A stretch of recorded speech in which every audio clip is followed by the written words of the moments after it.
मैंने शुभेंदु दा को कहा था ममता के घर में जाकर उसको हराना।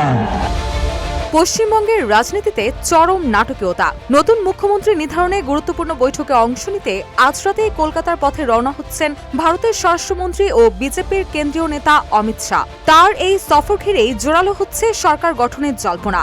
তবে ঠিক এই মুহূর্তেই সম্পূর্ণ ভিন্ন সুর শোনা গেল বর্তমান মুখ্যমন্ত্রী মমতা ব্যানার্জির কণ্ঠে। একদিকে নতুন মুখ্যমন্ত্রী নির্ধারণের তোড়জোড়, অন্যদিকে ক্ষমতা ছাড়তে অনীহা। দুই বিপরীত অবস্থানের টানাপোড়েনে পশ্চিমবঙ্গের রাজনীতি এখন উত্তেজনার চূড়ায়।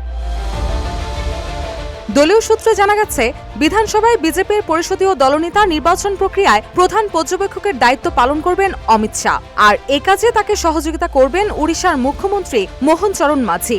বিজেপির নিয়ম অনুযায়ী নির্বাচনের পর যে কোনো রাজ্যে পরিষদীয় দলনেতা বাছাই করতে কেন্দ্রীয় পর্যবেক্ষক পাঠানো হয়। পশ্চিমবঙ্গেও সেই নিয়ম অনুসরণ করে এগোচ্ছে দলটি।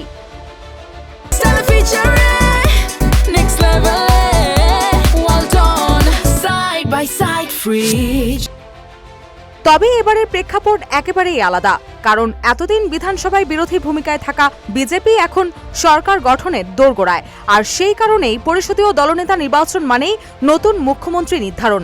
অর্থাৎ এই বৈঠকেই ঠিক হয়ে যেতে পারে পশ্চিমবঙ্গের পরবর্তী মুখ্যমন্ত্রীর নাম, কে হচ্ছেন আগামীর মুখ্যমন্ত্রী। অন্যদিকে মুখ্যমন্ত্রী পদে থাকা মমতা ব্যানার্জির অবস্থান রাজনীতিতে নতুন করে উত্তাপ ছড়িয়েছে। পদত্যাগ প্রসঙ্গে মঙ্গলবার এক সংবাদ সম্মেলনে তিনি বলেন, আমরা হারিনি, তাই পদত্যাগের প্রশ্নই আসে না। কেন, কিসের জন্য? আমরা তো হারিনি যে যাবো। হারলে আমি যদি শপথ দিতে যেতাম তাহলে আমি রেজিগনেশনটা করতাম। এখন তো কোয়েশ্চেন ডাজন্ট অ্যারাইজ। তার এই পদত্যাগ না করার ঘোষণা পরিস্থিতিকে আরো জটিল করে তুলছে বলে মনে করছেন বিশ্লেষকরা। সব মিলিয়ে একদিকে কেন্দ্রীয় নেতৃত্বের সক্রিয়তা, অন্যদিকে বর্তমান সরকারের অনড় অবস্থান।